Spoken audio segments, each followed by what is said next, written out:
Listening to your body is important as you get older, knowing this atypical signs and symptoms. But again, going back, it's important to have really good people around you, because if the first symptom is confusion and weakness and you're by yourself, it's going to be hard to call for help if you don't have those people that surround you.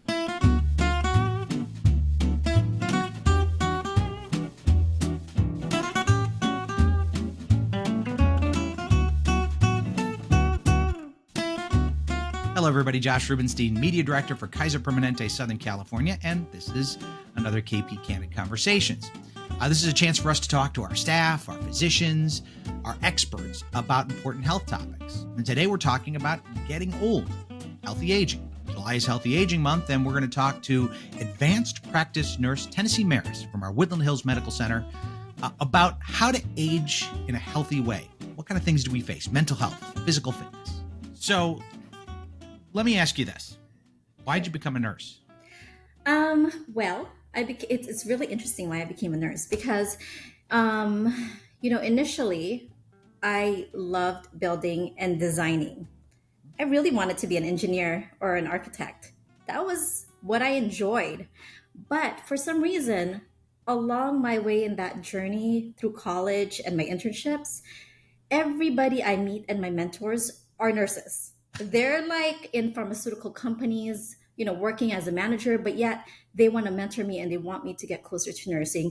And I was like, you know what? I like caring for people. And, as I researched more, I learned that you can become, not just a registered nurse. A registered nurse is amazing, but you could keep going higher and higher and it doesn't end. And I love getting the knowledge, like learning more and more. So when I learned more about that and I researched it, I thought this is a perfect combination, because a nurse is creative, we care for people, and you don't end at, a bachelor. Your knowledge doesn't stop. It just keeps growing, and you could go to a higher level if you want. So So I didn't know much about it. you're an advanced care nurse, right? Advanced practice nurse. Advanced practice nurse. Tell me the difference between an advanced practice nurse and a registered nurse. Well, a registered nurse, there's different levels of registered nurses, right? You could be a registered nurse as a graduate of a associate's degree, a bachelor's degree, but you could still deliver the care to the patients. You have that critical thinking. But I think an advanced practice nurse, you have to learn a little bit more about, how the diseases work or how it affects you and what type of medicines can help. So it's a little bit more advanced in a sense of knowledge, because you're incorporating like medical care, like medicine. What are you going to give to a patient if this happens? What are your diagnoses for these patients? So that's pretty much one of the differences. There's more higher level of critical thinking, which is amazing because you're kind of in between a nurse and a doctor, sandwiched together in one. So you see both perspectives in a sense, and you could, I think, deliver the care a little better because you see both sides. Yeah. And I don't know, that's my thing in that. Well, I'm glad you said that. And we're going to be talking about healthy aging. That's what the topic of this conversation is. But I think anybody that's been cared for in a medical center or anywhere, you need this balance of a fantastic doctor and a great care team of nurses we all remember nurses who held our hand after the doctor gave us news or did the procedure or, and the nurses, cared for us after that work was done. And that combination of the two is so critical. Yeah, you want to deliver the best care and you want to treat them like your family because they tell you amazing things that actually blows your mind sometimes. Like, wow, Really? I can't believe, I'm privileged to care for this patient and to make a change, whether it's emotionally or, medically. I feel like I'm affecting them, holistically, not just the medical care, but also the social aspect of it. Sure. Yeah. Sure. So I'm in my 50s, but I don't feel like I'm in my 50s. I feel like I'm still, in college, maybe. My mind is not in my 50s. Are we getting, even though we're getting older, do we still feel young? Or is this just a normal feeling I have? And is it going to continue when I get into my 60s and 70s? I'm not. I can't speak for. Um, I'm not in my 50s yet. I can't speak for everybody's experiences because everyone's different. But I can relate to you. Yeah. I still feel like I enjoy the things I used to enjoy when I was younger. The only thing I probably don't do anymore, and I say I have retired from, is running. Ah, But I used to be a runner. I did a marathon. That's one thing. But I think to think of, I sometimes tell myself, like, wait, am I still in this age? yeah, yeah, Or am I now in my current age? I don't think it's a bad thing. I yeah. think we are who we are, and we just change a little bit here and there, just. Well, let's talk about that. How do we? What do you see as the biggest health challenges that we face as we get older?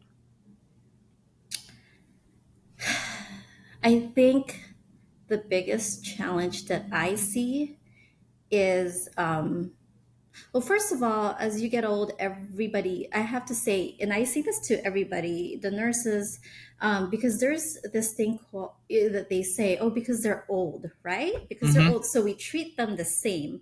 And that shouldn't be the case. As you get old, you become more different.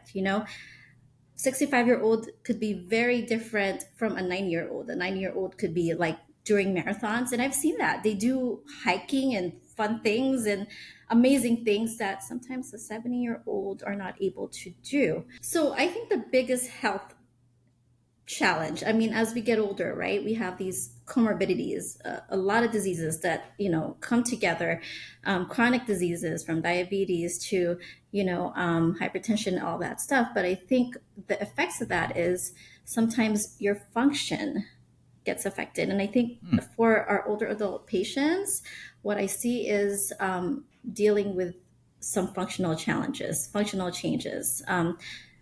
When our patients do get sick, because I work in the hospital setting, a lot of our patients who are independent, fully independent, as they when they get sick and hit by, let's say, an infection, a very independent patient could be very, very weak when they come to the hospital, almost like unable to walk.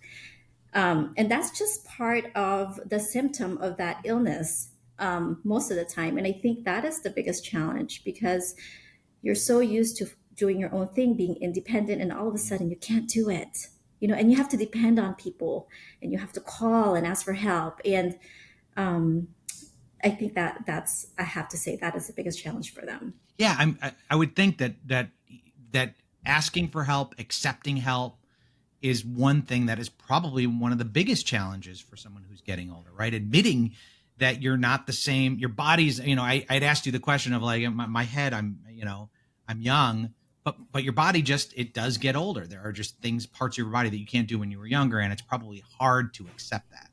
Yeah, so the function is definitely a big challenge for them. What kind of things can we do to keep us healthier as we get older? What kind of things can I do to maintain my body so that I'm living longer and feeling healthier longer? We always say, and in the literature, we always say, exercising, strengthening, even doing like Tai Chi. Exercise is such a big part of, I think, aging successfully. Just doing simple, and sometimes we have limitations, but just doing some movements, whatever you could do, as tolerated. Because, like with everything, if it's too much, it could have a problem. Like you could have a fall or a pain or something, and then you have to medicate it, and it becomes a whole cycle that could trigger other problems. So, with moderation, exercise is definitely something that our patients, or as you get older, what you can do.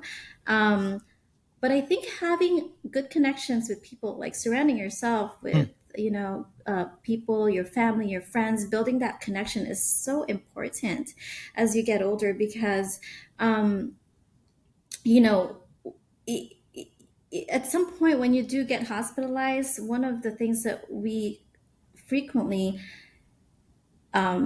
struggle with is who can we call for help, because there's been a change, and it could change. It could, they our older adult patients can get better, but at the meantime, we need to rely on somebody. And a lot of times, majority of times they have good support in family, but I think the most challenging part is not having that support, that built-in support and connection with, whether it's your neighbor, friends, whoever it is. How important is it to listen to your body? I assume, I'm I bike and I run, and everything that I read about is, hey, when you feel a little something, listen to your body. Your body's telling you something. Maybe today's not the day to push it. Or you have symptoms of some kind of a disease and I'm going to ignore it. It's not that bad. Or I'll wait till it really gets bad. How important is it as you get older to listen to those signs? Yeah, it's very important. And I think even more important to know that as you get older, the signs and symptoms of your illnesses change. So we call this atypical presentation of diseases as you get older. So, a very good example is urinary tract infection. When you're younger, like you and I, we know exactly how that could feel. It's very painful urination, it smells really bad, or you will have high fevers, right? It will show.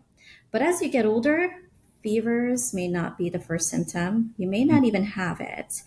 Um, the odor, you may not even have it, and it may not even have any pain. The only thing that you may have as the first symptom could be a change in mental status. So you could be somewhat confused or lethargic all of a sudden, or just weak and you've fallen. So if you've never fallen and all of a sudden this past week you're falling a lot, you're weak, that is a good symptom that something is going on with your body, and it could definitely be an infection. So listening to your body is important as you get older, knowing this atypical signs and symptoms.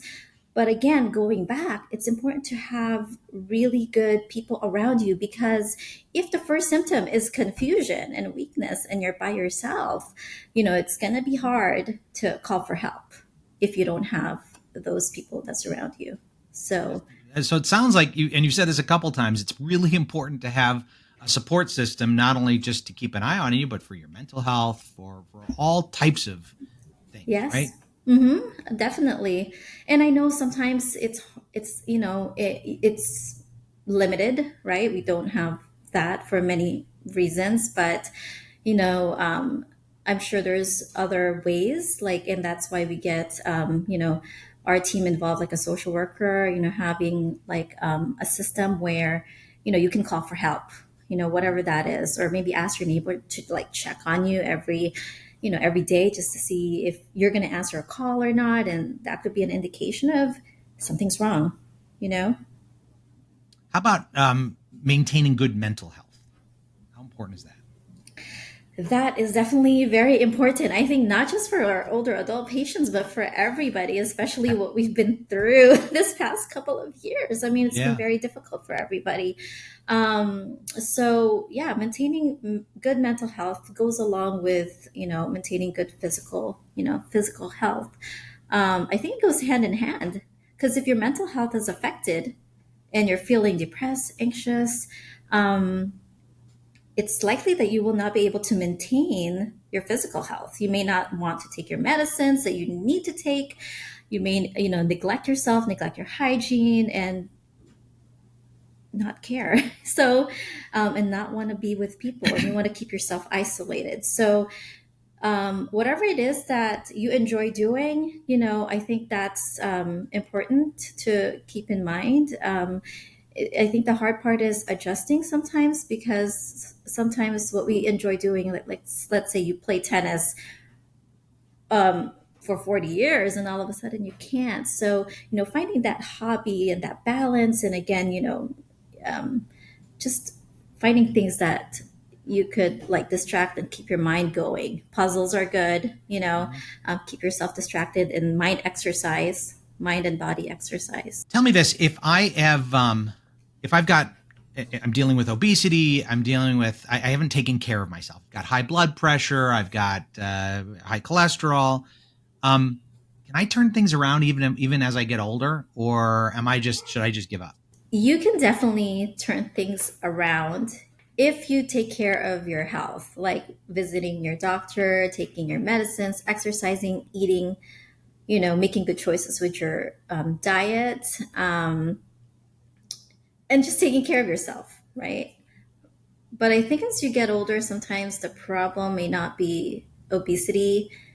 And the problem we commonly see is lack of appetite. Okay. So, obesity is a challenge, but the lack of appetite is more of a challenge for us as you get older. Hmm. And I'm talking about, I know you're like in your 50s. To me, that is very young Good. because Thank you. It to me, it's young too. Thank you. that is super young. Okay. When we say geriatrics, it's 65 and older, but even 65, you know, is still, I think, too young for us in Uh-huh. terms of age. Okay. Okay. So as our patients get older, right? Again, everybody's different as you get older, but as you get older, you're more vulnerable. And one of the things we care or worry more about is appetite issues. Okay. And the reason is because, there's a lot of things that can cause your appetite to decrease. Your taste buds changes. It's not the same as before, so it's not as enticing to eat. Also, you may be on a ton of medications, and sometimes some of those medications can cause you to lose appetite or have unintentional weight loss. And if appetite is an issue as you get older, there's we call this a geriatric syndrome, and I teach this to all the nurses that we care about, right? The spices. Then we worry about malnutrition. We worry about how it's going to affect the skin. You'll be more at risk for pressure ulcers, right? Mhm. And then you're also more at risk for all other things like weakness and falling. And, everything kind of goes in line and it becomes a domino effect of things if, that were to happen. So, yes, you could definitely make that change if you feel like your challenge is obesity. You have to have good support around you and make sure you manage your medications. Again, just your whole well being by taking the medicines you need to take and having good diet and exercising, visiting your doctor. But I also want to remind everybody that um, I think weight loss is something to of a concern as you get older, not to limit and think so much of, hey, you have to restrict. And I see this sometimes. Families are so restrictive with the diet, so much like they don't want them to eat certain food because their diabetes will be affected and their hypertension. But our challenge is even just getting them to eat, Mm. because if they don't eat, then all those other things will come into play and our patients doesn't get better. Um, what is your what do you love the most about your job? What I love the most, so I'm actually a geriatric nurse practitioner, and I'm also a geriatric clinical nurse specialist. So I practiced as a nurse practitioner before I became a clinical nurse specialist. Hmm. And what I like most about being a clinical nurse specialist, first of all, do you know what a clinical nurse specialist is? No, please tell me. Okay. Because it's hard to kind of explain why I like it without, I think, you knowing it or anyone knowing what it is. And I Uh-huh. get asked this question all the time, or they assume I'm something, they don't really know what it is. So Okay. a nurse practitioner is easy, right? They're Right. like pretty much kind of like a doctor, right? They can prescribe, they can diagnose, they're high level practitioners. Um, but a clinical nurse specialist is different in a sense that we look at the system. So a lot of us pretty much work in a hospital system, and we identify gaps in many ways. So we're specialists. We can't be a generalist. We have to have a special population. So we identify gaps, and our goal is to improve outcomes, just like everything else. Hmm. But to identify that gap, we need to be able to brush through research, read the literature, understand the practice of nurses, review the policies, see the practices, and see what's missing, and putting that together and creating recommendations and creating practices, putting those evidence into practice. So, what I like about my job is that I can make a change in the whole system, Mm. not just a one-on-one where I treat our patients. It's nice to have that connection with a patient and see the outcome that I treated them right away. But it's also nice in my role that I see a big difference because now we're looking at big data, a big difference. Oh, we've decreased falls, or we've decreased this, or now we have the system. We're identifying more of delirium. And because of that, we are making a change in our practice, whether it's medical or nursing. So it's helping our patients bounce back and have their function back. So that's actually one of the things that I focused on when I first joined Kaiser as a clinical nurse specialist, and I really liked it. I love it. I love it. Tennessee Maris, we are very pleased that you chose a career of nursing rather than engineering. So thank you very much. I'm Thank very you. happy about that. Thanks so much for all of this information, and thank you mostly for telling me that I'm not old. You're welcome. Thank you. Definitely not. Thanks for having me here.